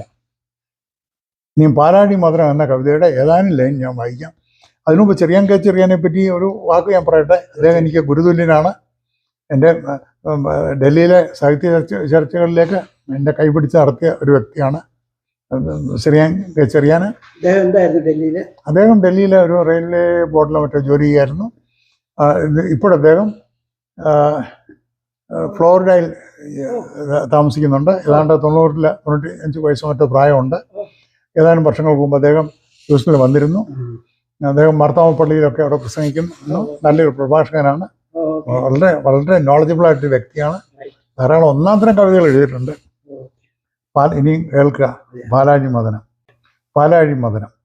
പിന്നെ അലച്ചു പതഞ്ഞു പതിച്ചു പാലാഴി തിരമാലകൾ ഓർമ്മകൾ മങ്ങി ഒലിച്ചു സങ്കല്പം മരവിച്ചു ഭാവനം മുങ്ങി നശിച്ചു തമ്മിലിടഞ്ഞു പിടഞ്ഞു കളിക്കും ദുഗ്ധത്തിരകൾ വെടിഞ്ഞു തെറിക്കും വെണ്ണുര വിണ്ടല നീലിമ ദിനകര ശോണിമ എന്നിവയെ ഒപ്പിയെടുത്തു ചാരുതയെല്ലാം വേദനയെല്ലാം വാസനയെല്ലാം മർത്യത നിത്യതൻ കൊടുശിക്ഷണമേറ്റു പഠിച്ചോരുണ്മകളെല്ലാം വേദാന്തപ്പൊരുളെല്ലാം വ്യഗ്രതയെല്ലാം യോഗവിഭൂതികളെല്ലാം ക്രോധാദികൾ ദുഃഖഭയാദികൾ ചിത്തവിഭൂതികളെല്ലാം ആയവ തമ്മിലിടഞ്ഞു പിടഞ്ഞു തിരിഞ്ഞു മറിഞ്ഞു കറങ്ങിയൊലിച്ചു പാലാഴി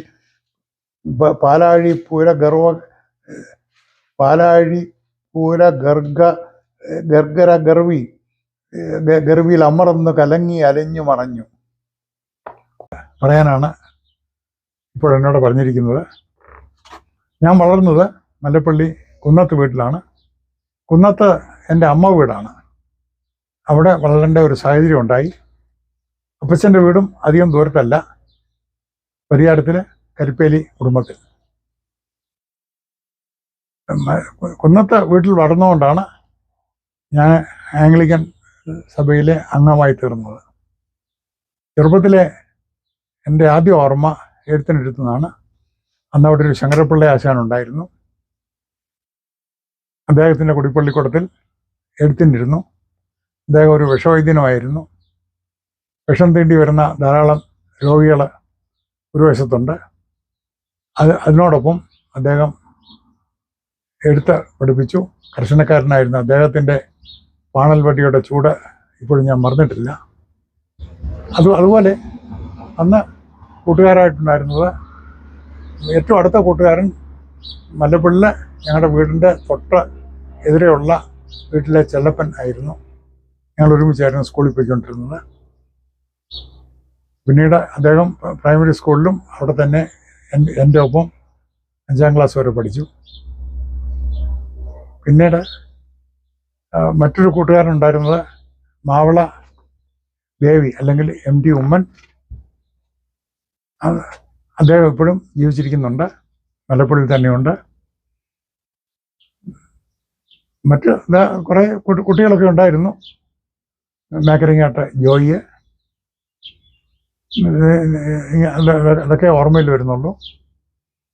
അതിനുശേഷം അവിടെ ഒരു ഏതാണ്ട് 5-8 മാസം പഠിച്ചു കഴിഞ്ഞ ശേഷമാണ് സെൻറ്റ് മേരീസ് പ്രൈമറി സ്കൂളിലേക്ക് പോയത്.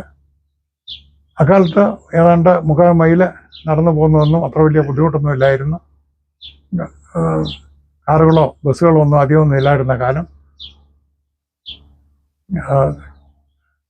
പിന്നീട് ഓർമ്മയിൽ വരുന്ന ഒരു കാര്യം, അധികം വീടുകളും മറ്റും ഇല്ല, ഇലക്ട്രിക് ലൈറ്റ് ഇല്ല. അപ്പോൾ കുട്ടികളുടെ പറയുന്ന കഥകളെല്ലാം തന്നെ ഭൂതപ്രേതാദികളെ പറ്റിയായിരുന്നു. ഞങ്ങളുടെ വീടിൻ്റെ പടിഞ്ഞാറ് വശത്താണ് ചെങ്കല്ലിക്കുന്ന്. ചെങ്കല്ലിക്കുന്നിൻ്റെ മുകളിലൊരു പാലമരം ഉണ്ടായിരുന്നു. ആ പാലയിൽ നിന്നും പൂനക്കടവിലുള്ള പാലമരത്തിലേക്ക് യക്ഷി പറക്കുന്ന എന്നൊരു സ്റ്റോറി. അത് വളരെ വളരെ ഭയാനകമായിരുന്നു, പേടിപ്പെടുത്തുന്നതായിരുന്നു. പാല പൂത്ത് വരുമ്പോൾ അതിലെ യക്ഷികൾ വന്ന് കുടിയിരിക്കും. സന്ധ്യാകാലത്തും രാത്രിയിലും മറ്റും ഇത് പറക്കുന്ന കാണാമെന്ന് മുതിർന്നവർ പറഞ്ഞിട്ടുണ്ട്. പക്ഷേ പിന്നീട് ഞാൻ ചിന്തിച്ചപ്പോൾ എന്തോ വലിയ പക്ഷികളെന്തോ ആയിരുന്നു പറഞ്ഞിരുന്നത്. പക്ഷേ അവരത് യക്ഷിയായിട്ട് സങ്കല്പിച്ചു എന്ന് മാത്രം. നേരത്തെ ഒരിക്കലും ഞാൻ പറഞ്ഞതുപോലെ മല്ലപ്പള്ളിയും പൂവനക്കടവും മറ്റും എന്നെ വളരെയധികം സ്വാധീനിച്ചിട്ടുണ്ട്. അതുപോലെ മണിമലയാറിൻ്റെ ചരിത്രം തന്നെ എനിക്ക് പിന്നീട് എഴുതാൻ കഴിഞ്ഞു. മണിമലയാറിൻ്റെ എല്ലാ നദികളുടെയും ചരിത്രം പോലെ തന്നെ മണിമലയാറിന് ഒരു ചരിത്രമുണ്ട്. ധാരാളം മണിമലയാറിൽ കൂടി ഒരു കാലത്ത് ധാരാളം കെട്ടുവള്ളങ്ങൾ മറ്റ് കിഴക്കു നിന്നുള്ള വിവിധ വാണിജ്യ വസ്തുക്കളുമായി തുഴഞ്ഞു പോകുന്നത് ഒരു നിത്യ കാഴ്ചയായിരുന്നു. അതുപോലെ തന്നെ വെള്ളം പറ്റുമ്പോഴാണ് മല്ലപ്പള്ളിയിലെ കൺവെൻഷനും അതിനോട് ചേർന്ന മറ്റ് കച്ചവടങ്ങളുമൊക്കെ കുട്ടികളായിരുന്നു ഞങ്ങൾക്ക് വളരെയധികം ആവേശം പകർന്നിരുന്നു. കുട്ടികളുടെ യോഗങ്ങളും എല്ലാം തന്നെ വളരെ ആവേശം പകർന്ന ഒരു കാര്യമായിരുന്നു. അന്ന് ഞാൻ ഓർക്കുന്ന ഒരു പ്രധാന വ്യക്തിത്വം KC ഏലിയാസ് എന്ന ഒരു മാന്യ വ്യക്തി ഫീൽഡിലുമായിട്ട് വരുമായിരുന്നു. അതും കുട്ടികൾക്ക് വളരെ താല്പര്യമായിരുന്നു. അങ്ങനെ സംഭവബഹുലമായിരുന്നു ചെറുപ്പകാലത്തെ ജീവിതം. എല്ലാം കൊണ്ടും ധാരാളം ആഘോഷങ്ങൾ, പല വ്യത്യസ്തമായ ആഘോഷങ്ങൾ, അതെല്ലാം പങ്കാളിയാകാൻ കഴിഞ്ഞു. അത് വളരെ പിൽക്കാലത്തെ ജീവിതത്തിൽ അത് എന്നെ വളരെയധികം സ്വാധീനിച്ചിട്ടുണ്ട്.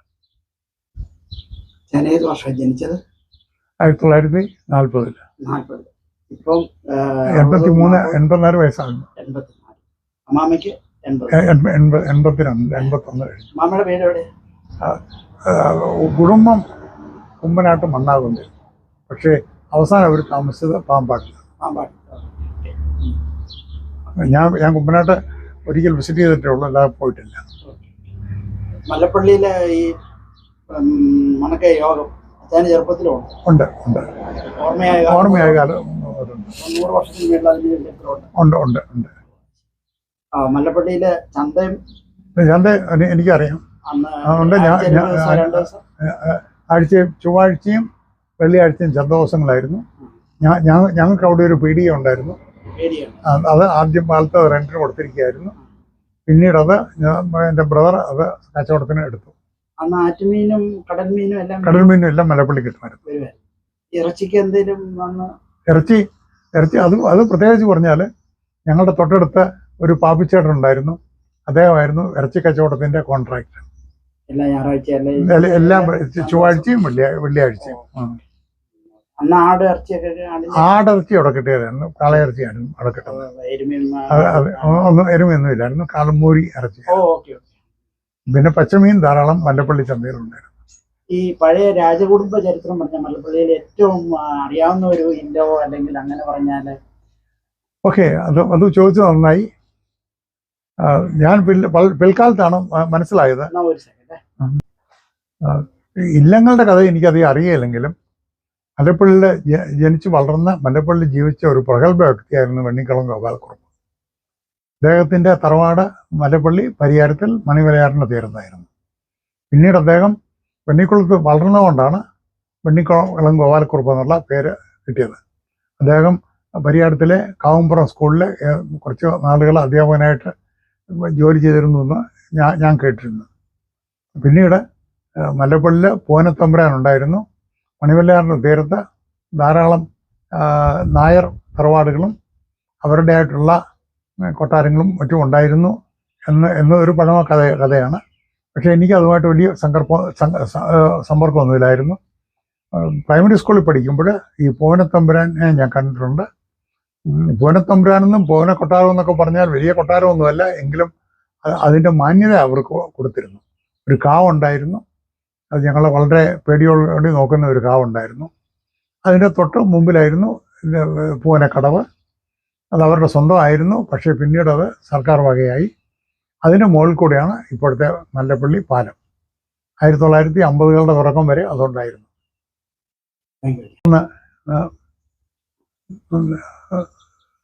1961 തോന്നുന്നു. പെട്ടെന്ന് എനിക്കൊരു ടെലിഗ്രാം വന്നു. എൻ്റെ അമ്മാച്ചൻ്റെ മകള് അന്ന് ഡൽഹിയിലുണ്ട്. പുള്ളിക്കാരി പറഞ്ഞു പെട്ടെന്ന് ഡൽഹിയിലേക്ക് വന്നാൽ കാൽടെക്സിലൊരു ജോലിയുണ്ട്, ഒരു ടെമ്പററി ജോലിയാണ്, ഏതാനും മാസങ്ങളിലേക്കേ ഉള്ളൂ, നീ പെട്ടെന്ന് വരിക. അതിനു മുമ്പ് ഞാൻ ഗുജറാത്തിലെ കച്ചിൽ എൻ്റെ ഒരു കസിനുണ്ട്, അങ്ങോട്ട് പോകാനെല്ലാം തയ്യാറെടുപ്പായിരുന്നു. പക്ഷേ ദൈവാനുഗ്രഹമോ ഭാഗ്യമോ എന്ന് പറയട്ടെ, ഡൽഹിയിലേക്ക് എനിക്ക് പെട്ടെന്ന് പോകേണ്ടതായിട്ട് വന്നു. അല്പം പേടിയോടുകൂടിയാണ് പോയത്. മദ്രാസിൽ ചെന്നപ്പോൾ അവിടെ എൻ്റെ ഒരു കസിൻ ഉണ്ടായിരുന്നു. അദ്ദേഹം എന്നെ ഒന്ന് സ്വീകരിച്ചു. ഒരു ദിവസം അവിടെ താമസിച്ചു. അന്ന് റിസർവേഷൻ ഒന്നുമില്ല. പിറ്റേ ദിവസം ഡൽഹിക്ക് പോകേണ്ട സമയത്ത് വളരെ നേരത്തെ റെയിൽവേ സ്റ്റേഷനിൽ ചെന്നു. ഒരു പോർട്ടർക്ക് എന്തോ കൊടുത്തു. അങ്ങനെ ഇരിക്കാനൊരു സീറ്റ് തരപ്പെടുത്തി. വളരെ പേടിയോടുകൂടിയാണ് യാത്ര ചെയ്തത്. പക്ഷേ യാത്ര തുടങ്ങിയപ്പോൾ തന്നെ ധാരാളം സുഹൃത്തുക്കളെ കണ്ടുമുട്ടി. ധാരാളം ഇംഗ്ലീഷ് പറയാൻ അറിയാൻ വയ്യാന്ന് വിചാരിച്ചിട്ട് പോലും കുറച്ചങ്ങോട്ട് ചെന്നപ്പോൾ പറയേണ്ടതായിട്ട് വന്നു. അപ്പോഴും തോന്നി എനിക്കും സംസാരിക്കാൻ പറ്റും എന്നുള്ള ഒരു ആത്മധൈര്യം ഉണ്ടായി. ഡൽഹിയിലെ റെയിൽവേ സ്റ്റേഷൻ ഇറങ്ങിയപ്പോൾ അമ്മാച്ചൻ്റെ മകള് കുഞ്ഞുഞ്ഞമ്മാമ്മ അവിടെ എന്നെ കാത്തു വന്നിരുന്നു. കുഞ്ഞുഞ്ഞമ്മയുടെ ഹസ്ബൻഡ് ഇന്ത്യൻ മിലിറ്ററിയിലെ ഒരു കേണലായിരുന്നു. റഷ്യൻ ഭാഷയുടെ ഒരു വിദഗ്ധനായിരുന്നു അദ്ദേഹം. ജവഹർലാൽ നെഹ്റുവും ക്രൂഷ്ചേവും തമ്മിലൊക്കെ സംസാരിക്കുമ്പോൾ അദ്ദേഹമായിരുന്നു ഇടയ്ക്ക് നിന്ന് പരിഭാഷപ്പെടുത്തിയിരുന്നത്. അതുപോലെ ഡൽഹിയിൽ ചെന്നപ്പം വളരെയധികം പ്രഗത്ഭരായ വ്യക്തികളുടെ ഒരു കൂട്ടത്തിലേക്കാണ് ഞാൻ ചെന്നത്. അതൊരു ഭാഗ്യമായി. ഞാൻ വിചാരിച്ചു നമുക്ക് വളരെ ഈസി ആയിട്ട് അവിടെ ജീവിക്കാമെന്ന് വിചാരിച്ചു. പക്ഷേ അവരൊന്നും സമ്മതിച്ചില്ല. ചിലരുടെ പേര് ഞാൻ പറയട്ടെ. ഒന്ന്, കുഞ്ഞുഞ്ഞമ്മാമയുടെ മദറിൻ്റെ, അതായത് അമ്മായിയുടെ ഒരു കസിനായിരുന്നു PT പുന്നൂസ്. PT പുന്നൂസ് അവിടെ MP ആയിരുന്നു. അദ്ദേഹമായിട്ട് അടുത്തിടപെടാൻ സാധിച്ചു. അതുപോലെ ചാലക്കുടി മാധപ്പിച്ചായൻ എന്ന് പറയുന്നത് കുഞ്ഞുഞ്ഞമ്മാമയുടെ അമ്മയുടെ സഹോദരി ഭർത്താവായിരുന്നു. അദ്ദേഹം അവിടെ ഗവൺമെൻറ് ഓഫ് ഇന്ത്യ പ്രസ് മാനേജരായിരുന്നു. പിന്നീട് എൻ്റെ തന്നെ ഒരു കസിൻ PM മാത്യു IAS അവിടെ ഗവൺമെൻറ് ഓഫ് ഇന്ത്യയുടെ സെക്രട്ടറി ആയിട്ട് വന്നു. പിന്നെ കേണൽ എൻ്റെ അമ്മാച്ചൻ്റെ മകള് കുഞ്ഞിഞ്ഞമ്മാമ അന്ന് ഡൽഹിയിലെ കാൽടെക്സിൽ ജോലിയാണ്. കുഞ്ഞിഞ്ഞമ്മാമയുടെ ഹസ്ബൻഡ് കേണൽ ലോത്ര റഷ്യൻ ഭാഷാ വിദഗ്ധനായിരുന്നു. അദ്ദേഹം പൂനെയിലായിരുന്നു കുറേ കാലം. അപ്പോൾ ഞങ്ങൾ താമസിച്ച വീട്ടിൽ ഒരു പഹാടി ജോലിക്കാരനുണ്ടായിരുന്നു. ഈ പഹാടി ജോലിക്കാരന് അദ്ദേഹത്തിൻ്റെ പേര് ബുദ്ധി സിംഗ് എന്നോ മറ്റാണെന്ന് എനിക്ക് തോന്നുന്നു. അദ്ദേഹത്തെയാണ് എന്നെ ഹിന്ദി പഠിപ്പിക്കാൻ വേണ്ടി എന്നെ ഏർപ്പെടുത്തിയത്. എൻ്റെ ഹിന്ദി അധ്യാപകനായിട്ട് അദ്ദേഹം ആക്ട് ചെയ്തു. പകരം ഞാൻ അദ്ദേഹത്തിന് കുറച്ച് ബേസിക് ഇംഗ്ലീഷ് വാക്കുകളും പറഞ്ഞു കൊടുക്കണം. പ്രധാനമായിട്ടും മാർക്കറ്റിൽ പോകുമ്പോൾ ഞാൻ അയാളുടെ കൂടെയാണ് പോയിക്കൊണ്ടിരുന്നത്. അങ്ങനെ കുറേയധികം ഹിന്ദി പഠിക്കാൻ കഴിഞ്ഞു. പിന്നീട് പല വിവിധ സ്ഥാപനങ്ങളിൽ ജോലി ചെയ്തപ്പോൾ നാച്ചുറലി കുറച്ച് ഹിന്ദിയൊക്കെ പഠിച്ചു. ഹിന്ദി ഓൾറെഡി എനിക്ക് വായിക്കാൻ അറിയാമായിരുന്നു. പക്ഷേ ഡൽഹിയിൽ അനുഭവപ്പെട്ട മറ്റൊരു കാര്യം 1960കളുടെ തുടക്കത്തിലാണ്. അന്ന് ഹിന്ദി ഇന്ത്യയുടെ ഒരു പ്രധാനപ്പെട്ട ഭാഷയായിട്ട് അംഗീകരിച്ചിരുന്നെങ്കിൽ പോലും ഡൽഹിയിലെ അന്നത്തെ ഭാഷ ഉറുദു ആയിരുന്നു. അധികം പേരും വായിച്ചുകൊണ്ടിരുന്നത് ഉറുദു പത്രങ്ങളായിരുന്നു. സംസാരിക്കുന്നത് ഹിന്ദിയും ഉറുദുവും ഒരുപോലെ തന്നെ. ഹിന്ദി സംസ്കൃത ബഹുലമായിരുന്നെങ്കിൽ ഉറുദു പേർഷ്യൻ ബഹുലമായിരുന്നു. ഇന്നും അങ്ങനെ തന്നെ. നോർത്ത് ഇന്ത്യയിലെ സംസാര ഭാഷ പേർഷ്യൻ സ്വാധീനമുള്ള ഒരു ഭാഷയാണ്. നമ്മൾ ഹിന്ദി എന്ന് പറയുന്നെങ്കിൽ പോലും അത് പേർഷ്യൻ സ്വാധീനമുള്ള ഒരു ആർട്ടിഫിഷ്യൽ ലാംഗ്വേജാണ് ഹിന്ദി എന്ന് പറയുന്നത്. അത് ബ്രിട്ടീഷുകാർ അല്ലെങ്കിൽ ഹിന്ദി അല്ലെങ്കിൽ ഹിന്ദുസ്ഥാനി, അത് ബ്രിട്ടീഷുകാർ ക്രിയേറ്റ് ചെയ്ത അവരുടെ ഭരണസൗകര്യത്തിന് വേണ്ടി മുഗൾ സാമ്രാജ്യത്തിൻ്റെ തുടർച്ചയായിട്ടുള്ള ഭരണത്തിന് വേണ്ടി ക്രിയേറ്റ് ചെയ്തൊരു ഭാഷയാണ് ഹിന്ദുസ്ഥാനി. അതാണ് ഇപ്പം ഡൽഹിയിലും ചുറ്റുപാടുമുള്ള ജനങ്ങൾ ഇന്നും സംസാരിക്കുന്ന ഭാഷ അതാണ്. പക്ഷേ ഓൾ ഇന്ത്യ റേഡിയോയും പക്ഷേ ഗവൺമെൻറ് പ്രൊമോട്ട് ചെയ്യുന്നത് അന്ന് മുതൽ ഇന്ന് വരെ പ്രൊമോട്ട് ചെയ്യുന്നത് സംസ്കൃത ബഹുലമായിട്ടുള്ള ഹിന്ദിയാണ്. അതേ സമയത്ത് ബോളിവുഡിലെയും മറ്റും ഭാഷ ഹിന്ദുസ്ഥാനിയാണ്. സംഗീതത്തിനും മറ്റും ചേർന്ന ഭാഷ ഹിന്ദുസ്ഥാനിയാണ്. അതാണ് ബോളിവുഡ് സംഗീതം വളരെ പ്രശസ്തമായിരിക്കുന്നത്.